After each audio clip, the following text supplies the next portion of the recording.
बहार को खुशबख्ती और ज़िंदगी की अलामत समझा जाता है। गिलगित बल्तिस्तान की अगर हम बात करें तो शदीद सर्दियों का ज़ोर अब टूट चुका है। दरख्त जो उजड़ चुके थे दोबारा से आबाद हो रहे हैं। मैं इस वक्त गिलगित के मज़ाफ़ाती इलाके हनुचल में मौजूद हूँ और स्कर्दू से लगभग 150 किलोमीटर की दूरी पर मैं मौजूद हूँ। और आप देख रहे हैं बादाम का दरख्त है और बादाम का दरख्त जो है फूलों से लदा हुआ है और ज़िंदगी की और बहार की नवीद सुना रहा है। अगर हम स्कर्दू की बात करें तो स्कर्दू में भी दर्जे हरारत अब धीरे धीरे मुतदिल होता जा रहा है, नॉर्मल होता जा रहा है और मामूलात ज़िंदगी दोबारा से मामूल पर आ रहे हैं। अगर हम बात करें सयाहती सरगर्मियों की, गो कि मौसम सरमा में भी स्कर्दू, गिलगित बल्तिस्तान, हुंज़ा, नगर तमाम अज़ला बहुत खूबसूरत हैं और सरमाई सयाहत के बड़े मौक़े हैं।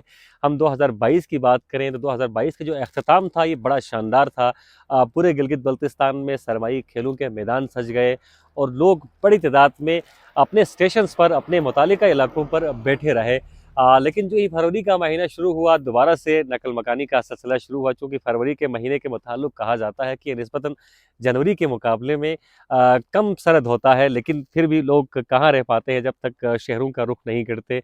तो उस फरवरी के मौसम में बड़ी तादाद में लोग मुख्तलिफ शहरों का रुख करते हैं, जिसमें इस्लामाबाद, लाहौरपिंडी और लाहौर, कराची सर फहरिस्त हैं। और वहाँ पर आपको गिलगित बल्तिस्तान से ताल्लुक़ रखने वाले अफराद की कसीर तादाद वहाँ पर आपको मिलती है। और यूँ ही बारिश का महीना शुरू होने लगता है और बारिश के महीने की शुरुआत होती है तो जहाँ पर बहार का समा होता है, दरख्त जो है वो सफ़ेद फूलों की चादर पोशाक ओढ़ लेते हैं और साथ साथ सब्ज़े की बहार के आसार भी दिखाई देने लगते हैं।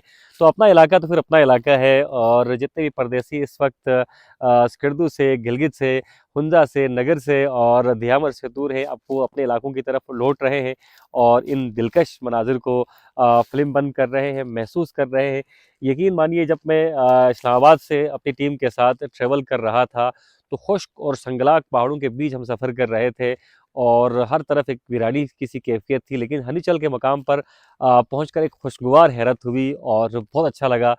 यकीन करें मैं ज़िंदगी को बहुत करीब से महसूस कर रहा हूँ, शायद इसी का नाम ज़िंदगी है। बहुत खूबसूरत और बहुत दिलकश और तेरी कुर्बत के लम्हे फूल जैसे, मगर फूलों की उम्रें मुख्तसर हैं। अगर हम बल्तिस्तान की बात करें तो चेरी ब्लॉसम का सीज़न शुरू होने वाला है, एप्रिकॉट ब्लॉसम का सीज़न शुरू होने वाला है और इस ब्लॉसम के सीज़न को देखने के लिए पूरी दुनिया तरसती है।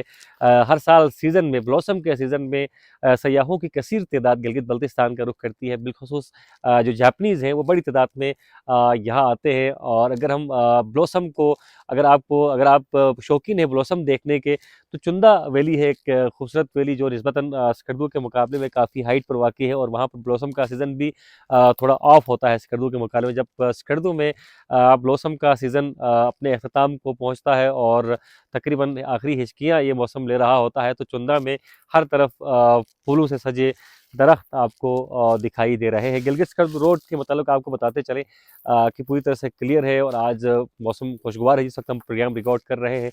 और पिंडी स्कर्दू रोड पर भी ट्रैफिक की जो गैर मामूली आमदरफ्त है वो भी जारी है, चूँकि इस वक्त वहाँ से आने का रुझान ज़्यादा है और स्कर्दू से जाने का रुझान और गिलगित से जाने का रुझान बहुत कम हो गया है। ताहम हमने मुशाहिदा किया फिरदाई अड्डा जो कि मरकज़ होता है मुख्तलिफ ट्रेवल एजेंट्स का और मुख्तलिफ ट्रांसपोर्ट कंपनियों का, वहाँ पर हमने मुसाफिरों को ख्वार होते हुए देखा और मुसाफिरों को ट्रांसपोर्टेशन के हुसूल के लिए काफ़ी मुश्किलात का सामना करना पड़ रहा है। और इस हवाले से एक्साइज एंड टैक्सेशन स्कर्दू के आला हुकाम से हमारी बात हुई तो उनका ये कहना था कि नॉन रजिस्टर्ड ट्रांसपोर्टर्स की एक कसी तादाद मौजूद है जो किसी कागज़ में नहीं है। वहाँ पर वक्ती तौर पर वो ट्रांसपोर्टर्स जो है मुसाफिरों को फंसाने की कोशिश करते हैं और मनमाने रेट्स वसूल किए जाते हैं। ताहम इस हवाले से एक्साइज एंड टैक्सेशन की कार्रवाई भी जारी है। लेकिन मेन मसला इस वक्त इस्लामाबाद में और जो फिज़ाई अड्डे में हमने मुशाहिदा किया, लोगों के पास पैसा मौजूद है, वो आना भी चाहते हैं, चूँकि अब स्कूल्स भी खुल रहे हैं, दफातर भी खुल रहे हैं, दोबारा से मामलात ज़िंदगी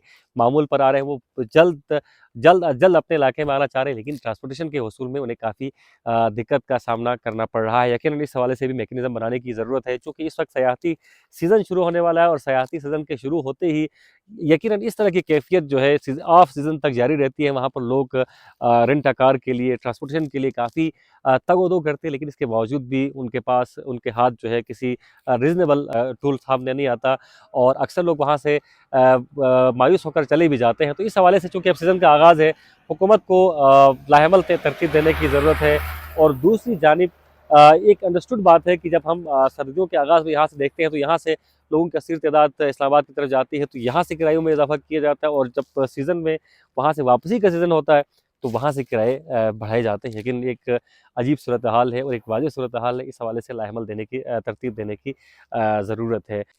जब हमने पाकिस्तान के दारुल हुकूमत इस्लामाबाद से अपने सफ़र का आगाज़ किया तो यकीनन हम वहाँ से सब्ज़े की बहार के हमरा आ रहे थे और जो हम आगे बढ़ते रहे कोहिस्तान की पट्टी, फिर वहाँ पर भी मौसम खुश्क था, लेकिन जो ही हमने जो गिलगित बल्तिस्तान का गेटवे है ज़िला दियामर का रुख किया, तो वहाँ पर भी ब्लॉसम का सीज़न था और फसल जो है वो अब तो उगना शुरू हो गई है और इसी तरह गिलगित की सूरत हाल भी यही है, हुंज़ा की सूरत हाल भी यही है और लगभग तमाम अज़ला में इस वक्त ब्लॉसम का सीज़न जो है वो शुरू हो चुका है। तो आप ट्रैवल करें गिलगित स्कर्दू रोड के हवाले से मैं पहले ही अपडेट कर चुका हूँ। दर्जे हरारत पहले नुक्ता इंजमात से गिरा हुआ था, आबशार मुंजमद हो चुके थे। इवन दरियाए सिंध का पानी भी ठहर चुका था सर्दी की शिद्दत के बाइस। अब अल्लाह का शुक्र है कि बाहर आ गई है। हम दुआ गो हैं कि अल्लाह ताला आपकी ज़िंदगी को खुशियों से भर दे और आपकी ज़िंदगी में सिर्फ बहार हो और ख़ज़ां की गुंजाइश ना हो। अपने मेज़बान मोहम्मद अली अंजुम और स्कर्दू टीवी की पूरी टीम को इजाज़त दीजिए। अल्लाह हाफ़िज़।